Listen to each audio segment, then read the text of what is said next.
what we're looking to do is basically this, right? I swim myself over, we go to our finishing position, we'll look at some finishing details, but just stepping over can be challenging if I'm thinking about my weight distribution as if I was in a regular catcher's position. From here, if I was trying to get this Kimura, I'm gonna be really weighted down, very square over Robert's shoulders, right? So I'm gonna try to keep him stapled as I separate that arm. I can't have my body position thinking about it through that lens. If I'm doing a Teriyaki Plata here, it's gonna be super hard for me to get my leg over his hip, right? So I need to have some space. And even if my hips are square here, like I feel like I have pretty dexterous hips, I'm just not gonna be able to get that leg across, okay? So what I wanna do is, at the moment where I'm gonna take that leg over, I like to lean to the outside, making this leg lighter, okay? So there's less weight as I lean. Now it's gonna be easier for me to pass that leg over. The other thing is, I find this hard if I keep my trailing, what would be my wrist control hand, right? My right hand, same side hand as the leg that's passing over the hip.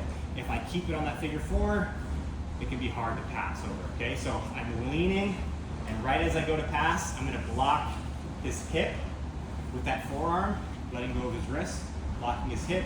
It'll help me monitor his hip as I throw my leg over, and I'm still kind of pinning his wrist to his body so he can't like free that wrist as I'm looking to lock it in place, right? So I'm leaning, releasing, blocking the hip with the same side forearm, and now I pass over, okay? My hand's not super deep here to start, so I'm gonna look to spider walk my hand up, right? And now I can start pulling my heel to my butt, basically getting a tight lock on his wrist. The back of our knee should be right where the wristwatch is, okay? At this point, I don't want to stay up on my bottom knee. I build up to both my feet. I look to rotate to the outside. And now what I want to do is obviously rotate to finish, but I'm going to try to get my hips to the floor, okay? So to help me do that, I can kind of get my feet out in front of me, and then I think about scooting my hips to the floor, almost like I'm holding my hips to my own heels, okay?